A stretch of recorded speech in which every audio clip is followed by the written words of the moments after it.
So, food and drink, just to get us ready for the break. So this is, so RARE is a behaviour change organisation, and they identified 30 areas for climate action, plausible climate action that kind of really could drive change. And we can see at the top, we've got reducing food waste. Second, plant-rich diets. And then this huge swathe of green is agriculture.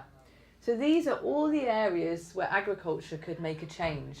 So what we can see, and then the top quadrant there, the blue bit is energy, and then the other bit is transport. So we can see that 3/4 of these actions are food orientated. So it's an understood, and there's lack of understanding of how big food impacts are. And who is creating food for their events? Okay. So I worked on a food waste reduction project with Chef Si, and what we did was this tool allows people to take photographs and weigh the food that is being wasted.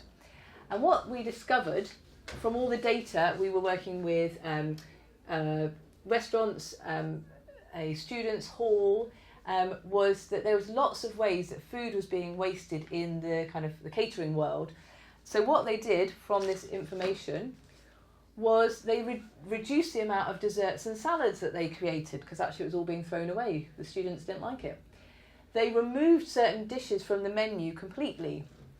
They retrained the chefs to train veg in different ways. So rather than chopping a pineapple like this, they got them to do it differently, because they could see all this waste that was being thrown away.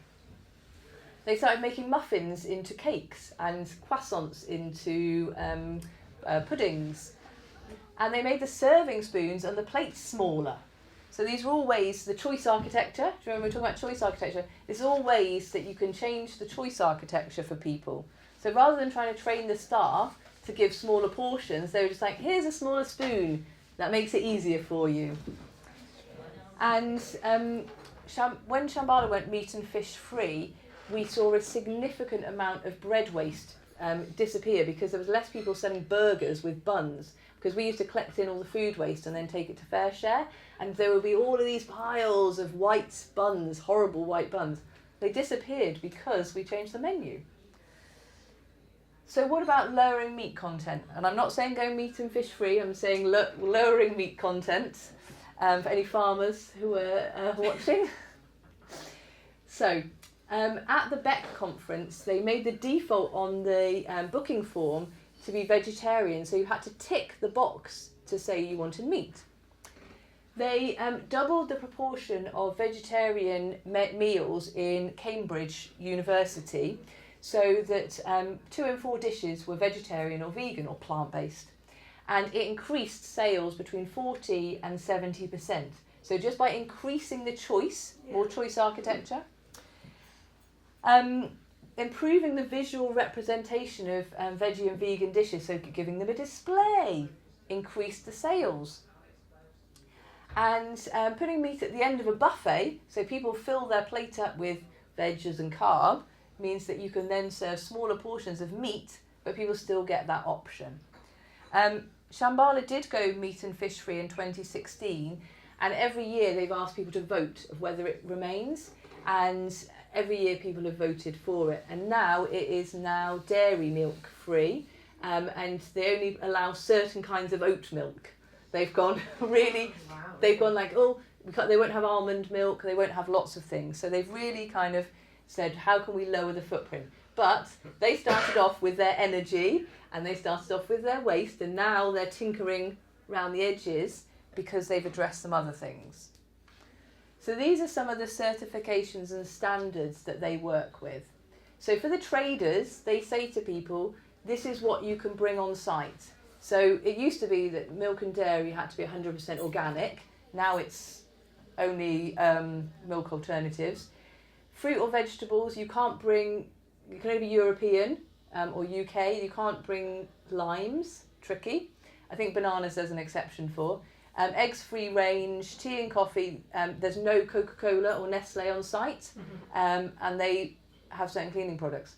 To make it easier, they say these are the people you buy your products from, and those people come round on site and they take orders from people. So they're making it as easy as possible to do the things they want them to do. So, and then what they also do is people can earn extra points by doing extra. So the people who go the extra mile, they then kind of get points and things. So again, these are some of the kind of certifications that are around. Rainforest Alliance has been created by the food industry, by Nestle and various other people. So there is questions of its kind of validity because it's not being necessarily audited from the outside. So just to be aware of that. Has anyone seen these before? The Dirty Dozen and the Clean 15. Mm-hmm. So this is for organic. So again, rather than getting caught up on like, oh, we can't afford to go completely organic, the Dirty Dozen are the ones to avoid. If you can go organic, choose those ones. The Clean 15 are the ones that don't use many pesticides in their production, so they have less. So just don't eat fruit. Eat organic fruit. So this is the fruit you want to eat organic. These are the veggies that are okay. So avocados don't use very much. Weirdly, turnips hardly anything. Parsnips a lot. Weird. Who knew? You can eat figs there, that's alright. Hey. So, any thoughts? Anyone who does work with food? Anything that you might consider doing? I do a lot already. So all the courses and workshops that I do, all the food is vegetarian, generally vegan. Yeah. There's sometimes cheese that they can add to a bit like your buffet where it's like all vegan, and then if they want to add some like feta on top, they can. Yeah. Good choice architecture there.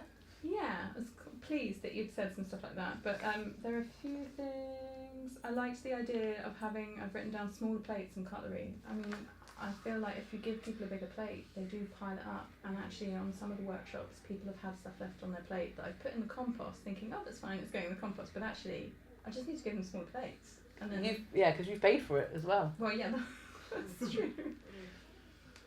Yeah. Anyone else? Any thoughts? Go on. Was it you?